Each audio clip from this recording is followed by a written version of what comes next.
Voilà le travail d'écriture que tu vas faire aujourd'hui. Tu vas écrire sur ton cahier du jour lundi et copie S, le S pour copie à partir du script. Et tu vas copier dans le livre de lecture à la page 64 une partie du bonhomme qui lit. Tu vois, c'est pas tout à fait au début, c'est un peu au milieu. Alors, cette partie-là, avant de copier, on va d'abord compter combien il y a de phrases. Alors, regarde, là, il y a une majuscule et on va jusqu'au point.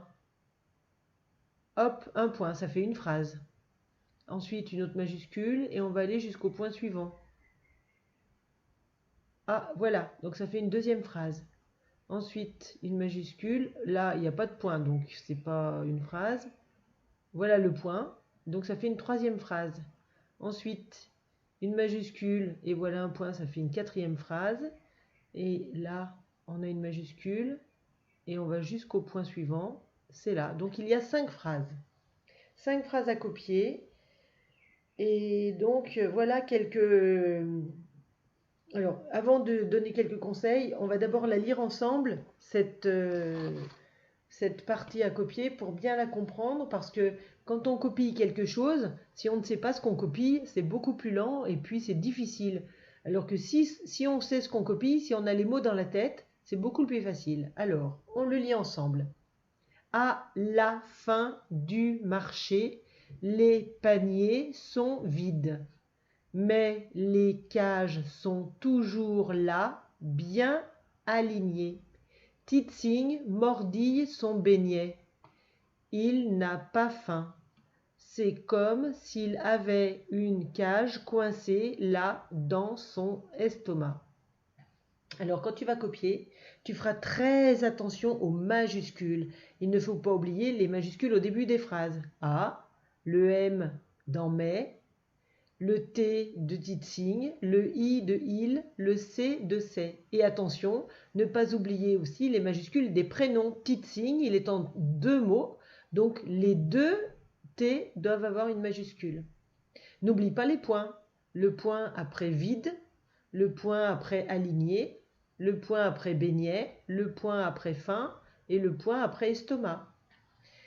Fais attention aux accents. Les accents sont très importants. Si tu ne les mets pas ou si tu les mets dans le mauvais sens, ça fait une faute d'orthographe. Le A, il a un accent grave. Le E de marché, c'est le accent aigu.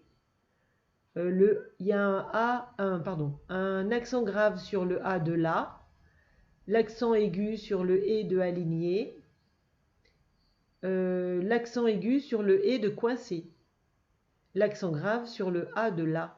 Et puis n'oublie pas les apostrophes. Il y en a un là, entre le N et le A, et là, entre le S et le I. Et là aussi, entre le C majuscule et le E. Alors, tous ces petits signes, ça a l'air de rien comme ça, mais il faut surtout les faire, ne pas les oublier. Et puis, quand tu vas copier, fais attention à l'orthographe. Par exemple, les paniers, n'oublie pas le S à la fin de panier, parce que c'est au pluriel. C'est les paniers qui sont vides, pareil, il y a un S au pluriel. Les cages, on a aussi un S. Elles sont alignées, les cages, donc on met aussi un S à la fin de aligné. Et puis voilà. N'oublie pas les lettres muettes. Parfois, il y a des lettres que tu n'entends pas, mais elles sont là, donc en plus des S évidemment. Par exemple, dans estomac, hein, il y a un C muet à la fin. Voilà. Fais bien la taille des lettres correctement. Les majuscules vont jusqu'à la troisième ligne. Les grandes boucles vers le haut, le L, le F, le H, le B, vont jusqu'à la troisième ligne. Les barres vers le haut, le D et le T, eux, vont jusqu'à la deuxième ligne. Les lettres vers le bas, le G, le P, vont jusqu'à la deuxième ligne en bas. Et fais attention de ne pas te tromper de lettre. Attention, ça c'est un B. Le B, c'est le B de banane. Ne mélange pas avec le D de radis. Voilà. Eh bien, écoute, je te laisse copier. Et puis, on se retrouvera pour le travail de mathématiques. Allez, travaille bien, à plus tard.